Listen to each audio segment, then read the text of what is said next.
ओम शांति। आज की तारीख है 19 अगस्त 2015। साकार महावाक्य। बाबा कहते, मीठे बच्चे, श्रीमत पर चल, सबको मुक्ति, जीवन मुक्ति पाने का रास्ता बताओ। सारा दिन यही धंधा करते रहो।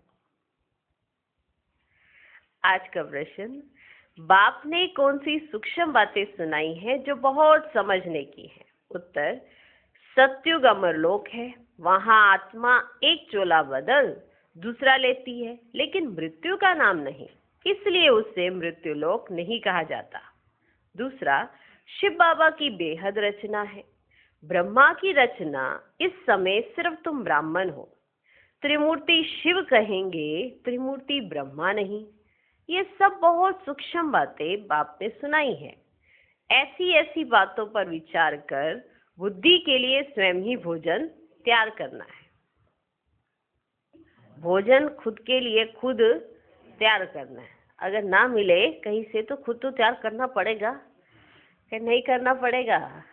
करना पड़ेगा ना। तो विचार सागर मंथन करके भोजन तैयार करो। अब मालूम भी चल गया है किन बातों पर भोजन आप तैयार कर सकते हो। हाँ, चाहिए ना बुद्धि के लिए भोजन, तो विचार सागर मंथन करोगे तभी तो बुद्धि को भोजन मिलेगा ना, तभी तो श्रेष्ठ संकल्प होंगे, वो स्थिति श्रेष्ठ होगी। अगर श्रेष्ठ संकल्पों की रचना नहीं तो स्थिति श्रेष्ठ नहीं हो सकती। और श्रीमत पर सबको क्या देनी है? मुक्ति, जीवन मुक्ति का रास्ता बता देना है, क्योंकि उस रास्ते पर चलकर वो भी मुक्ति, जीवन मुक्ति को प्राप्त कर सकते हैं। तो सारा दिन यही धंधा करते रहो। वाचा से नहीं कर सको तो मनसा से करो, कर्मणा से करो। करना तो है ही, यही धंधा करना है ना, करना है ना बाप के साथ। तो मुक्ति, जीवन मुक्ति का रास्ता बताओ, और किन बातों पर विचार सागर मंथन करो वो भी बता दिया। ठीक है जी। ओम शांति। त्रिमूर्ति शिव भगवान उवाच। अब वो लोग त्रिमूर्ति ब्रह्मा कहते हैं, बाप कहते त्रिमूर्ति शिव भगवान उवाच। त्रिमूर्ति ब्रह्मा भगवान उवाच नहीं कहते। तुम त्रिमूर्ति शिव भगवान उवाच कह सकते हो। वो लोग तो शिव शंकर कह मिला देते हैं, ये तो सीधा है। त्रिमूर्ति ब्रह्मा के बदले त्रिमूर्ति शिव भगवान उवाच। मनुष्य तो कह देते शंकर आंख खोलते तो विनाश हो जाता है। ये सब बुद्धि से काम लिया जाता है। तीन का ही मुख्य पार्ट है। ब्रह्मा और विष्णु का तो बड़ा पार्ट है 84 जन्मों का। विष्णु का और प्रजापिता ब्रह्मा का अर्थ भी समझा है। पार्ट है इन तीन का। ब्रह्मा का तो नाम गाया हुआ है, आदिदेव एडम। प्रजापिता का मंदिर भी है। यह है विष्णु का अथवा कृष्ण का अंतिम 84वां जन्म, जिसका नाम ब्रह्मा रखा है। सिद्ध तो करना ही है, ब्रह्मा और विष्णु। अब ब्रह्मा को तो एडॉप्टेड कहेंगे। ये दोनों बच्चे हैं शिव के, ब्रह्मा और विष्णु। ये दोनों बच्चे हैं शिव के। वास्तव में बच्चा एक है, वास्तव में बच्चा एक है। हिसाब करेंगे तो ब्रह्मा है शिव का बच्चा, बाप और दादा। विष्णु का नाम ही नहीं आता। प्रजापिता ब्रह्मा द्वारा शिव बाबा स्थापना कर रहे हैं, विष्णु द्वारा स्थापना नहीं कराते। शिव के भी बच्चे हैं, ब्रह्मा के भी बच्चे हैं, विष्णु के बच्चे नहीं कह सकते। ना लक्ष्मी नारायण को ही बहुत बच्चे हो सकते हैं। ये है बुद्धि के लिए, बुद्धि के लिए भोजन। आप ही भोजन बनाना चाहिए, ठीक है? आप ही भोजन बनाना चाहिए। सबसे जास्ती पाठ कहेंगे विष्णु का, सबसे जास्ती पाठ कहेंगे विष्णु का। 84 जन्मों का विराट रूप भी विष्णु का दिखाते हैं, ना कि ब्रह्मा का। विराट रूप विष्णु का ही बनाते हैं, क्योंकि पहले पहले प्रजापिता ब्रह्मा का नाम धरते हैं। ब्रह्मा का तो बहुत थोड़ा पार्ट है, इसलिए विराट रूप विष्णु का दिखाते हैं। चतुर्भुज भी विष्णु का बना देते। वास्तव में ये अलंकार तो तुम्हारे हैं, ये अलंकार तो तुम्हारे हैं। ये भी बड़ी समझने की बातें हैं, यह भी बड़ी समझने की बातें हैं। कोई मनुष्य समझा ना सके। बाप नए नए तरीके से समझाते रहते हैं। बाप कहते त्रिमूर्ति शिव भगवान उवाच, राइट है ना? त्रिमूर्ति शिव भगवान उवाच, राइट है ना? विष्णु ब्रह्मा और शिव, विष्णु ब्रह्मा और शिव, इसमें भी प्रजापिता ब्रह्मा भी बच्चा है। प्रजापिता ब्रह्मा ही बच्चा है ना, विष्णु तो बच्चा नहीं है। इसमें भी प्रजापिता ब्रह्मा ही बच्चा है, विष्णु को बच्चा नहीं कहेंगे। भल क्रिएशन कहते हैं, परंतु रचना तो ब्रह्मा की होगी ना, जो फिर भिन्न नाम रूप लेती है। मुख्य पाठ तो उनका है, ब्रह्मा का पाठ भी बहुत थोड़ा है इस समय का। विष्णु का कितना समय राज्य है? सारे झाड़ का बीज रूप है शिव बाबा। तीनों का पाठ कहा ना, विष्णु ब्रह्मा शिव। सारे झाड़ का बीज रूप है शिव बाबा। उनकी रचना को शालिग्राम कहेंगे, ब्रह्मा की रचना को ब्राह्मण ब्राह्मणिया कहेंगे। अब जितनी शिव की रचना है उतनी ब्रह्मा की नहीं है ना। सभी ब्राह्मण तो नहीं बनेंगे ना, शिव बाबा के बच्चे तो सभी हैं। तो जितनी शिव की रचना है उतनी ब्रह्मा की नहीं। शिव की रचना तो बहुत है, सभी आत्माएं उनकी औलाद हैं, पूरे विश्व की आत्माएं सब उनकी औलाद हैं। ब्रह्मा की रचना तो सिर्फ तुम ब्राह्मण ही बनते हो। हद में आ गए ना। शिव बाबा की है बेहद की रचना। सभी आत्माएं बेहद की आत्माओं का कल्याण करते हैं, ब्रह्मा द्वारा स्वर्ग की स्थापना करते हैं। तुम ब्राह्मण ही जाकर स्वर्गवासी बनेंगे। ब्रह्मा द्वारा स्वर्ग की स्थापना करते हैं और तुम ब्राह्मण ही जाकर स्वर्गवासी बनेंगे। और तो कोई को स्वर्गवासी नहीं कहेंगे। निर्वाणवासी अथवा शांति धामवासी तो सब बनते हैं, और स्वर्गवासी सब नहीं बनते, ब्राह्मण बनते हैं। सबसे ऊंच सर्विस शिव बाबा की होती है ना। तीनों का पाठ चल रहा है ना, ब्रह्मा विष्णु शिव। शंकर का नाम नहीं है, शिव। सबसे ऊंच सर्विस शिव बाबा की होती है।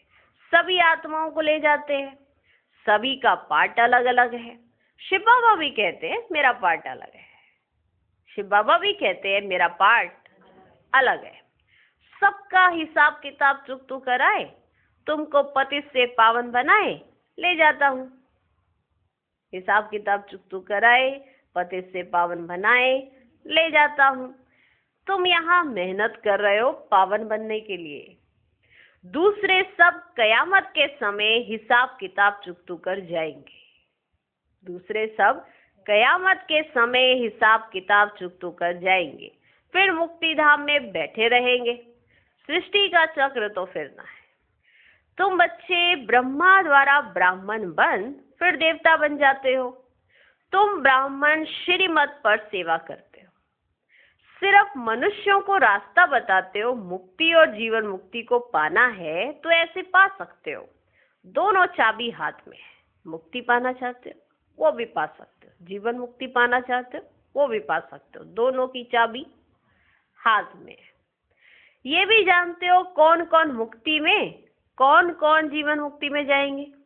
तुम्हारा सारा दिन यही धंधा है। जानते तो हो ना कि कौन मुक्ति में जाएंगे, कौन जीवन मुक्ति में। कोई अनाज आदि का धंधा करते तो सारा दिन बुद्धि में अनाज का ही ख्यालात रहेगा ना, तो बुद्धि में सारा दिन वही रहता है। तुम्हारा धंधा है रचना के आदि मध्य अंत को जानना और किसको मुक्ति जीवन मुक्ति का रास्ता बताना। जो इस धर्म के होंगे वे निकल आएंगे। ऐसे बहुत धर्म के हैं जो बदल नहीं सकते, ऐसे बहुत धर्म के हैं जो बदल नहीं सकते। जैसे इंग्लो क्रिश्चियन काले होते हैं, रूप तो नहीं बदलता है, सिर्फ ऐसे बदल देंगे। ऐसे नहीं कि फीचर्स बदल जाते हैं, सिर्फ धर्म को मान लेते हैं। कोई बौद्ध धर्म को मानते हैं क्योंकि देवी देवता धर्म तो प्राय लोप है ना। एक भी ऐसा नहीं जो कहे हम आदि सनातन देवी देवता धर्म के हैं। देवताओं के चित्र काम में आते हैं। आत्मा तो अविनाशी है, वह कभी मरती नहीं। एक शरीर छोड़ फिर जाकर दूसरा पार्ट बजाती है। उनको मृत्यु लोक नहीं कहा जाता, वह है अमर लोक। चोला सिर्फ बदलती है। ये बातें बड़ी सूक्ष्म समझने की हैं। ये बातें बड़ी सूक्ष्म समझने की हैं। मुट्ठा नहीं है, माना थोक में नहीं हो रहा है ये सब। मुट्ठा नहीं है। जैसे शादी होती है तो किनको रेजगारी, किनको मुट्ठा देते हैं। कोई सब दिखा कर देते हैं, कोई बंद पेटी ही देते हैं। माना कोई दहेज दिखा कर देता है तो कोई बंद करके माना दे देते हैं, माना ऐसे दिखावा नहीं करते। किस्म किस्म के होते हैं। तुमको तो वर्षा मिलता है मुट्ठा, क्योंकि तुम सब राइट्स हो, माना थोक के भाव मिलता है। ऐसे बाप है ब्राइड ग्रूम, तुम बच्चों को श्रृंगार कर विश्व की बादशाही किसमें देते हैं?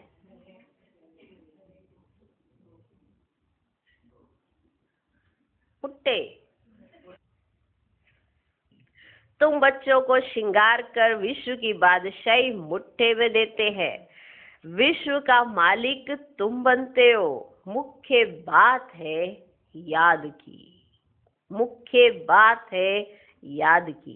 ज्ञान तो बहुत सहज है। भल है तो सिर्फ अलफ को याद करना, परंतु विचार किया जाता है, याद ही झट खिसक जाती है। बात तो सिंपल है, पर फिर विचार करने की बात है कि खिसक भी तो यही चीज जाती है। कौन सी? याद। बहुत करके कहते हैं बाबा याद भूल जाती है।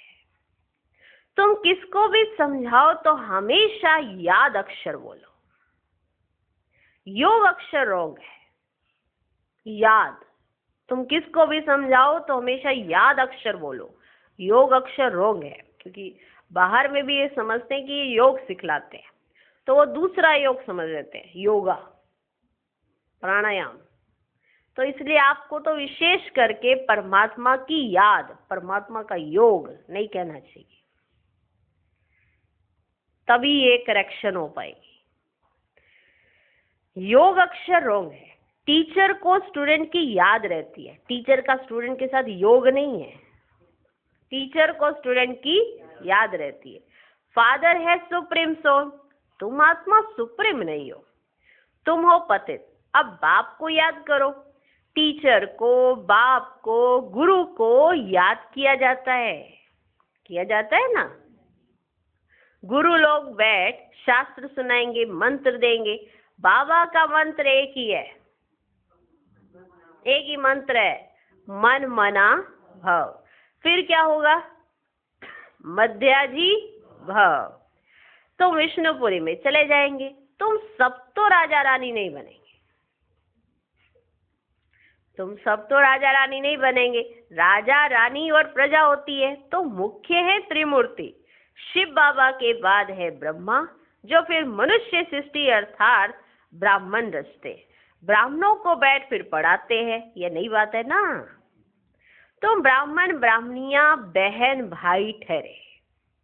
तुम ब्राह्मण ब्राह्मणियां बहन भाई ठहरे। बूढ़े भी कहेंगे हम भाई बहन हैं, ये अंदर में समझना है। जो बूढ़े भी होंगे क्या कहेंगे? हम बहन भाई हैं, ये अंदर में समझना है। भाई बहन है ना, अंदर में समझना है। किसको फालतू ऐसे कहना नहीं है। भगवान ने प्रजापिता ब्रह्मा द्वारा सृष्टि रची तो भाई बहन हुए ना, जबकि एक प्रजापिता ब्रह्मा के बच्चे हैं। ये समझने की बातें हैं। तुम बच्चों को तो बड़ी खुशी होनी चाहिए। हमको पढ़ाते कौन है? शिव बाबा। तो आज की मुरली ब्रह्मा विष्णु शिव, शिव ब्रह्मा विष्णु, ठीक, त्रिमूर्ति। क्लियर? याद रहेगी। बच्चों को तो बड़ी खुशी होनी चाहिए। हमको पढ़ाते कौन है? शिव बाबा। कौन पढ़ाते हैं? कौन पढ़ाते हैं? त्रिमूर्ति शिव। ब्रह्मा का भी बहुत थोड़ा समय पाठ है। विष्णु का सत्युगी राजधानी में 8 जन्म पाठ चलता है। विष्णु का सत्युगी राजधानी में 8 जन्म पाठ चलता है। ब्रह्मा का तो एक ही जन्म का पाठ है। विष्णु का पाठ बड़ा कहेंगे। त्रिमूर्ति शिव है मुख्य। फिर आता है ब्रह्मा का पाठ, जो तुम बच्चों को विष्णुपुरी का मालिक बनाते हैं। ब्रह्मा से ब्राह्मण तो फिर देवता बनते हैं। तो यह हो गया अलौकिक फादर। थोड़ा समय ये फादर है जिसको अब मानते हैं। आदिदेव, आदम और विधि, इनके बिगड़ सृष्टि कैसे रचेंगे? आदिदेव और आदि देवी है ना। ब्रह्मा का पाठ भी सिर्फ संगम समय का है। देवताओं का पाठ तो फिर भी बहुत चलता है। देवताएं भी सिर्फ सतयुग में कहेंगे। त्रेता में क्षत्रिय कहा जाता। ये बड़ी गुये गुये पॉइंट्स मिलती हैं। सब तो एक ही समय वर्णन नहीं कर सकते। वे त्रिमूर्ति ब्रह्मा कहते हैं, शिव को उड़ा दिया है। हम फिर त्रिमूर्ति शिव कहते हैं। ये चित्र आदि सब हैं भक्ति मार्ग की। प्रजा रचते हैं ब्रह्मा द्वारा, फिर तुम देवता बनते हो। विनाश के समय नेचुरल कैलेमिटीज भी आती हैं। विनाश तो होना ही है। कलयुग के बाद फिर सतयुग होगा। इतने सब शरीरों का विनाश तो होना ही है। सब कुछ प्रैक्टिकल में चाहिए ना। सिर्फ आंख खोलने से थोड़े ही हो सकता। जब स्वर्ग गुम होता है तो उस समय भी अर्थक्वेक आदि होती है। जब स्वर्ग गुम होता है उस समय भी अर्थक्वेक आदि होती है। तो क्या उस समय भी शंकर आंख ऐसे मीचते हैं? बाबा ने ऐसे करके दिखाया होगा। तो क्या उस समय भी शंकर ऐसे आंख मीचते हैं? गाते हैं ना, द्वारिका अथवा लंका पानी के नीचे चली गई। अब स्वर्ग से फिर जब द्वापर शुरू होने लगता है तो उस समय भी अर्थक्वेक होती है। अब बाप समझाते, मैं आया हूं पत्थर बुद्धियों को पारस बुद्धि बनाने। मनुष्य पुकारते, हे पतित पावन आओ, आकर पावन दुनिया बनाओ। परंतु ये नहीं समझते हैं कि अभी कलयुग है, इसके बाद सतयुग आएगा। तुम बच्चों को खुशी में नाचना चाहिए। क्या करना चाहिए? जब किसी को बहुत खुशी मिलती है तो उसकी बॉडी जैसे नाच रही होती है। वो कैसे नाचती है? बॉडी अपने आप थोड़ा नाच रही होती है। आत्मा नाच रही होती है तो शरीर भी नाचने लग जाता है। ऐसे ही होता है ना। अब आत्मा शांत हो और उसे कोई कहे शरीर को नचाओ, अब शरीर से आत्मा निकल जाए, वो कोई शरीर को नचा रहा हो, नचवा के दिखाओ। मुर्दे को कोई ऐसे करके दिखाए, वो ऐसे करेगा तो ऐसी रह जाएगी, टांग ऐसे करेगा तो ऐसी रह जाएगी। नहीं नाच सकता ना। तो अंदर कौन नाचती है? आत्मा। तो तुम बच्चों को खुशी में क्या करना चाहिए? नाचना चाहिए। बैरिस्टर आदि इम्तिहान पास करते हैं तो अंदर में ख्याल करते हैं ना, हम पैसे कमाएंगे, फिर मकान बनाएंगे। ख्याल आता ना उनका। तो तुम अभी सच्ची कमाई कर रहे हो। स्वर्ग में तुमको सब कुछ नया माल मिलेगा, नया माल। ख्याल करो, सोमनाथ का मंदिर क्या था? एक मंदिर तो नहीं होगा। उस मंदिर को 2500 वर्ष हुआ बनाने में। टाइम तो लगा होगा। पूजा की होगी, उसके बाद फिर वह लूट कर ले गए। फौरन तो नहीं आए होंगे। बहुत मंदिर होंगे, पूजा के लिए बैठ मंदिर बनाए हैं। अभी तुम जानते हो, बाप को याद करते करते हम गोल्डन एज में चले जाएंगे। आत्मा पवित्र बन जाएगी। मेहनत करनी पड़ती है। मेहनत बिगड़ काम नहीं चलेगा। बाबा ने बताया था, मेहनत के बगैर तो पानी भी नहीं पी सकते हो। मेहनत तो करनी पड़ती है ना। मेहनत बिगड़ काम नहीं चलेगा। गाया भी जाता है सेकंड में जीवन मुक्ति, परंतु ऐसे थोड़ी मिल जाती है। ये समझा जाता है, बच्चे बनेंगे तो मिलेगी जरूर। सेकंड में जीवन मुक्ति, इसको समझना है। ये नहीं कि 1 सेकंड हुआ मिल गई जीवन मुक्ति। मेहनत तो करनी पड़ेगी ना। बच्चे बनेंगे तो मिलेगी जरूर। तुम अभी मेहनत कर रहे हो मुक्ति धाम में जाने के लिए, बाप की याद में रहना पड़ता है। दिन प्रतिदिन बाप तुम बच्चों को रिफाइंड बुद्धि बनाते हैं। कौन सी बुद्धि? रिफाइंड बुद्धि बनाते हैं। बाप कहते हैं तुमको बहुत बहुत गुह्य बातें सुनाता हूँ। आगे थोड़े ये सुना था कि आत्मा भी बिंदी है, परमात्मा भी बिंदी है। कहेंगे पहले क्यों नहीं ये बताया? ड्रामा में नहीं था।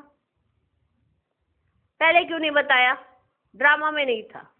बाबा तो कह देंगे ना, आज जैसे कई बच्चे कहते हैं कि ये बात बाबा ने पहले क्यों नहीं बताई, बाबा ने तो बताया नहीं हुआ। तो फिर बाद में बाबा क्या कहेंगे? ड्रामा में नहीं था, बस काम खत्म। जो इतने सारे प्रश्नों के बीच में रह रही आत्माएं, तो फिर उसके बाद बाबा क्या कह देंगे? ड्रामा में नहीं था। आगे आएगा समय तो बाबा बता देगा, लेकिन उससे पहले समझने की जरूरत तो बच्चों को है कि जो बाबा बता रहे कितनी गुये गुये बातें हैं।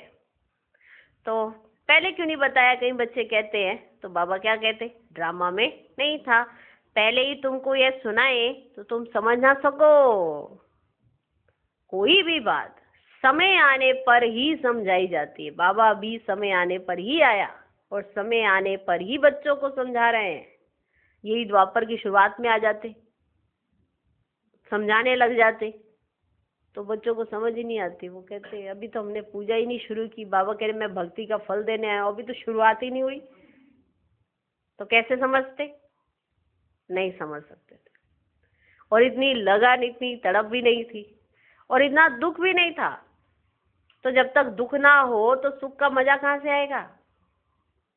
कहाँ से आएगा? तो भले एक दो जन्म या थोड़े से जन्म ही जास्ती दुख देखा हो, तभी तो सुख का टेस्ट लेने की इतने आतुर हो कि सुख मिले, सुख मिले। आज घड़ी घड़ी दुख मिल रहा है, तभी तो लगता है कि सुख मिले कहीं से। अगर दुख हो ही ना तो फिर सुख का मजा क्या आएगा? है ना? अभी दुखों भरी दुनिया है, तो बाबा आके सुख की ठंडी छांव में हम बिठा देते हैं, तो अनुभव होता है बाहर कितनी तपत है, कितना सेक है। तो वो ठंडी छांव के अंदर ठंडक जो मिलती है वही सुख है ना? मुसाफिर जा रहा है, पेड़ की ठंडी, कोई पेड़ दिख जाए, जैसे पेड़ दिखता है उसकी ठंडी छांव में आह ठंडी सांस आई, हवा आई। उसी तरह से अगर वो घूम ही नहीं रहा, चक्कर काट ही नहीं रहा, तो पेड़ का अनुभव यानी कि पेड़ की महसूसता, उसकी ठंडक की महसूसता उसको कहाँ से आएगी? तो कितने धक्के खाए, कितनी पुकार की, तब जाके जब परमात्मा अपने समय पर आता है तो बच्चे झट से पहचान लेते हैं। इसलिए ड्रामा में जो है जैसा है, बाबा तो समय आने पर सब बताएंगे। अगर हमको पहले बता दिया जाए तो हम उस बात को समझ भी ना सकें। ये बहुत बड़ी बात है कि हमारी बुद्धि इतनी सी होती है, छोटी सी। अब बाबा आज जो हमें कोई बात बता रहे हैं कि बच्चे तुम्हें ये कार्य आज ऐसा करना है, ठीक है, कल उस बात को चेंज कर देते हैं कि तुम्हें ऐसा नहीं अब ऐसा करना है ऐसी समर्पण बुद्धि हमारी कि हम प्रश्न किए बगैर वो कार्य करना शुरू कर दे। पहले अंदर आएगा, कल तो बाबा ने ऐसा कहा था, आज ऐसा कह रहे हैं, कल ये कहा था, आज ऐसा कह रहे, आखिर करना क्या है? ऐसे मूंझ जाएंगे, क्योंकि बुद्धि विशाल नहीं है। और जिसकी बुद्धि विशाल होती है, बाबा जो कहेंगे, जैसा कहेंगे, मुझे तो वैसा ही करना ही है, तो आत्मा एकदम लाइट रहेगी, वैसा करने लग पड़ेगी। तो अगर आपको पहले सुना भी दिया जाता तो फिर आप क्या समझ पाते?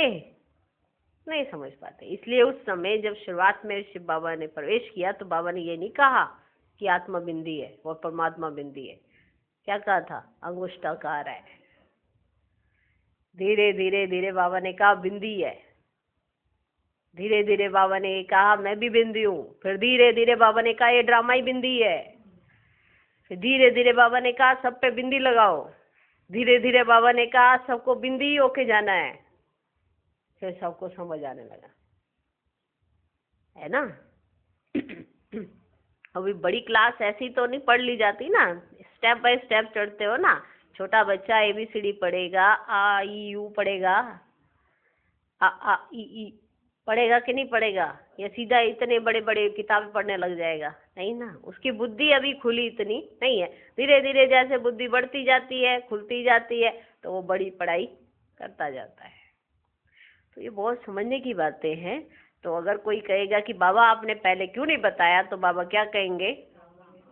ड्रामा में नहीं था, पहले ही तुमको ये सुनाए तो तुम समझ ना सको, धीरे धीरे समझाते रहते। यह है रावण राज्य। रावण राज्य में सब देह अभिमानी बन जाते हैं। सत्युग में होते आत्म अभिमानी, अपने को आत्मा जानते हैं। हमारा शरीर बड़ा हुआ है, अब यह छोड़कर फिर छोटा लेना है, यह उनकी बुद्धि में फिक्स रहता है। आत्मा का शरीर पहले छोटा होता है, फिर बड़ा होता है। यहाँ तो कोई की कितनी आयु, कोई की कितनी, फिक्स नहीं है ना, वहां पे फिक्स रहती है। छोटा बड़ा होगा, बड़ा फिर छोटा होगा, यहाँ तो बीच में ही गायब हो जाते हैं। ऐसे ही है, छोटा है वो भी चला जाता है, थोड़ा बड़ा हुआ वो भी चला जाता है। किसने एक बात सुनाई कि एक बुजुर्ग से किसी ने जाके कहा कि आपके पुत्र ने शरीर छोड़ दिया है। वो कहता है ऐसा हो नहीं सकता, क्योंकि मैं अभी जिंदा हूं। जब तक मैं जिंदा हूं मेरा पुत्र कैसे शरीर छोड़ सकता है? माना उस समय के दौर की बात है कि जब बुजुर्ग पहले शरीर छोड़ेगा, फिर पुत्र बुजुर्ग होगा तो शरीर छूटेगा। ऐसे शरीर छूट ही नहीं सकता था। तो ये सृष्टि का नियम था, लेकिन नियम परिवर्तित हो गया। ये काले मृत्यु, ये कलयुग की है, इसलिए इसे मृत्यु लोग कहते हैं। सत्युग में ऐसा होता ही नहीं। अमर पने का अर्थ ये, इसलिए यहाँ का मनुष्य क्या करता है? मैं अमर हो जाऊं, मैं अमर हो जाऊं। बाबा आते ही अमर कथा सुना देते हैं, तुम अमर ही हो, हे आत्मा तुम अमर ही हो। बस तुम जान लो कि इस समय मृत्यु लोक है, अकाले मृत्यु हो सकती है। तो अपने आप को इतना तैयार करो कि आत्मा पावन बन, अब बस पावन घर में ही जाए। याद से ये सब कमाई कर लो। सत्युग में होते हैं आत्माभिमानी, अपने को आत्मा जानते हैं। हमारा शरीर बड़ा हुआ है, अब यह छोड़कर फिर छोटा लेना है। आत्मा का शरीर पहले छोटा होता है, फिर बड़ा होता है। यहाँ तो कोई की कितनी आयु, कोई की कितनी, कोई की अकाले मृत्यु हो जाती है, कोई कोई की 125 वर्ष की भी आयु होती है ना? अभी की दुनिया में ऐसा भी है, कोई कोई की 125 वर्ष की भी आयु होती है। तो बाप समझाते हैं तुमको खुशी बहुत होनी चाहिए बाप से वर्षा लेने की। गंधर्वी विवाह किया, ये कोई खुशी की बात नहीं। गंधर्वी विवाह किया, ये कोई खुशी की बात नहीं, ये तो कमजोरी है, ये तो कमजोरी है। कुमारी अगर कहे हम पवित्र रहना चाहते हैं, तो कोई मार थोड़ी सकते हैं। ज्ञान कम है तो डरते हैं। क्या करे बाबा, क्या करे, हमारे घर वाले हमें बहुत पीटते हैं, मारते हैं, हमको इतनी इतनी बातें सुनाते हैं, क्या करे बाबा, क्या करे? तो बाबा क्या कहे? जाओ, जो घर वाले कह रहे कर लो। फिर बाबा गंधर्वी विवाह करा ले, फिर बाबा क्या करे? ये गंधर्वी विवाह किया, ये कोई महान काम नहीं कर दिया, ये कमजोरी की निशानी है। वरना अगर आप चाहो तो कोई आपका करा दे, ऐसा हो नहीं सकता। तो बाबा कहते कुमारी अगर कहे हम पवित्र रहना चाहते हैं, तो कोई मार थोड़े ही सकते हैं। ज्ञान कम है तो डरते हैं। छोटी कुमारी को भी अगर कोई मारे, खून आदि निकले, तो पुलिस में रिपोर्ट करे तो उसकी भी सजा मिल सकती है। ये मार किस लिए खानी? इसे मार नहीं खानी चाहिए। किस लिए? जानवर को भी अगर कोई मारते हैं तो उन पर केस होता है, दंड पड़ता है ना? तुम बच्चों को भी मार नहीं सकते, कुमार को भी मार नहीं सकते, ये तो अपना कमा सकते हैं। माना कोई कहे कि शादी करनी है तुम्हारी, करेंगे, तुम्हारे को पिटाई करेंगे, ऐसे मारेंगे, पीटेंगे डंडे से, घर में बंद कर देंगे, खाने के लिए नहीं देंगे, कोई मार नहीं सकता। इतना माना अंदर से नष्ट हुआ हो पहले कि मुझको नहीं करनी है, और कोई हम पे हाथ उठा रहा हो, कहीं भी कोई भी हाथ उठाए, ये एक तरह की माना अगर आप सहन कर कहते नहीं सहन करना पड़ेगा, सहन करना पड़ेगा। बाबा कहते ये सहन करना नहीं है, ये उनका मनोबल बढ़ा रहे हो। आज आपके साथ है, कल किसी और के साथ भी हो सकता है। दुनिया में ऐसे ही होता है ना। मान लो एक जो विकारी है, आपने उसके विकार की रिपोर्ट नहीं कराई या उसको बंदी नहीं करवाया, तो वो कल जाके 10 को विकारी बनाएगा, गंद फैलाएगा। तो क्या होता है, यही करते हैं ना। संविधान तो यही कहता है कि अगर आप कोई ऐसा विक्रम कर रहा है और सहन नहीं करे जा रहे हो, सहन नहीं करे जा रहे हो, तो फिर कल को क्या होगा, फिर औरों को भी सहन करना पड़ता है। पहली बार में ही रिपोर्ट करा देनी चाहिए। क्या करा देनी चाहिए? रिपोर्ट करा देनी चाहिए। ये दूसरी बात के लिए भी कहा। बाबा बता रहे कहीं ऐसे कोई किसी ने गंदगी विवाह किया होगा, माना ऐसे कि हमने गंदगी में खुश हो रहे होंगे, आहा बच गए बच गए। बाबा कहते कमजोरी है तुम्हारी, बड़े खुश हुए जा रहे हो, 4 लोगों और खराब करोगे, वो भी सोचे हम भी कर लेंगे गंदगी विवाह। ऐसा होता था ना। तो कोई ऐसे बड़ा खुश हो रहा होगा, तो बाबा ने कहा ये तो कमजोरी है। गंधर्वी विवाह किया ये कोई खुशी की बात नहीं है, ये तो कमजोरी है। कुमारी अगर कहे हम पवित्र रहना चाहते हैं तो कोई मार थोड़े ही सकते हैं। ज्ञान कम है तो डरते हैं। छोटी कुमारी को भी अगर कोई मारे, खून आदि निकले, तो पुलिस में रिपोर्ट करे तो उसकी भी सजा मिल सकती है। जानवर को भी अगर कोई मारते हैं तो उन पर केस होता है, दंड पड़ता है। तुम बच्चों को भी मार नहीं सकते, कुमार को भी मार नहीं सकते, वे तो अपना कमा सकते, शरीर निर्वाह कर सकते। पेट कोई जास्ती नहीं खाता है। एक मनुष्य का पेट 4-5 रुपया, बस। एक मनुष्य का पेट 4-5 रुपया, समझ में आया? माना 4-5 रुपए में भोजन कर सकते हो। एक मनुष्य का पेट 400-500 रुपया। पेट पेट ही है। एक मनुष्य का पेट 4-5 रुपया, एक मनुष्य का पेट 400-500 रुपया। पैसा बहुत है तो हबज हो जाती है। गरीबों को पैसे नहीं तो हबज भी नहीं। वे सूखी रोटी में ही खुश होते हैं। सूखी रोटी, बस उसी में वो खुश हो जाते हैं। सूखी रोटी भी मिल गई, खुश। माना ईमानदारी की, सच्चाई की, सफाई की, उन्हें सूखी रोटी भी मिल, तृप्ति दे रही अंदर, खुश है। और अमीर हबच, ये भी डिश आ जाए, वो भी डिश आ जाए, वो भी डिश, वो बेचारे परेशान ही हो गए, थाली में डाले क्या, आधा खाएंगे, आधा गिराएंगे, आधा छोड़ेंगे। ऐसे बच्चों को जास्ती खान पान के हंगामे में भी नहीं जाना चाहिए। खाने का शौक नहीं रहना चाहिए। तुम तो जानते हो ना वहां हमें क्या नहीं मिलेगा। क्या नहीं मिलेगा? सब कुछ मिलेगा। बेहद की बादशाही, बेहद का सुख मिलता है। वहां कोई बीमारी आदि होती नहीं। हेल्थ, वेल्थ, हैप्पीनेस सब रहता है। बुढ़ापा भी वहां बहुत अच्छा रहता है, खुशी रहती है, कोई प्रकार की तकलीफ नहीं रहती है। प्रजा भी ऐसी बनती है। ऐसे नहीं कि राजा रानी जब बूढ़े होते हैं तो वो तकलीफ में नहीं होते, प्रजा भी ऐसी बनती है। परंतु ऐसे भी नहीं, अच्छा प्रजा तो प्रजा ही सही, ऐसे भी बच्चे हैं ना। ऐसे भी नहीं कि प्रजा तो प्रजा ही सही, फिर तो ऐसे होंगे जैसे यहाँ के भील।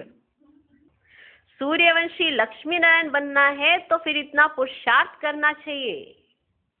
बनना क्या है? बनना ये है। सोचो फिर तुम्हें पुरुषार्थ कितना करना चाहिए।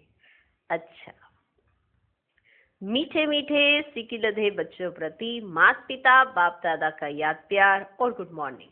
रूहानी बाप की रूहानी बच्चों को नमस्ते। हम रूहानी बच्चों की भी रूहानी बाप को नमस्ते नमस्ते नमस्ते।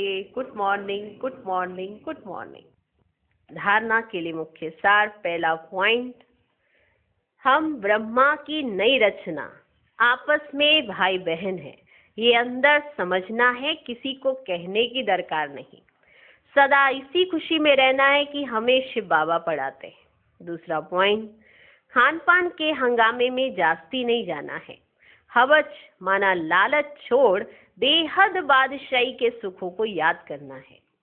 आज का वरदान, हर खजाने को बाप के डायरेक्शन परमान कार्य में लगाने वाले ऑनेस्ट व ईमानदार भव। ऑनेस्ट अर्थात ईमानदार उसे कहा जाता है जो बाप के प्राप्त खजानों को बाप के डायरेक्शन बिना किसी भी कार्य में नहीं लगाए। अगर समय, वाणी, कर्म, श्वास व संकल्प परमत या संगदोष में व्यर्थ तरफ गवाते हो, स्वचिंतन के बजाय परचिंतन करते हो, स्वमान की बजाय किसी भी प्रकार के अभिमान में आते हो, श्रीमत के बदले मनमत के आधार पर चलते हो, तो ऑनेस्ट नहीं कहेंगे। ये सब खजाने विश्व कल्याण के लिए मिले हैं, तो उसी में ही लगाना, यही है ऑनेस्ट बनना। आज का स्लोगन, ऑपोजिशन माया से करनी है, दैवी परिवार से नहीं। ओम शांति।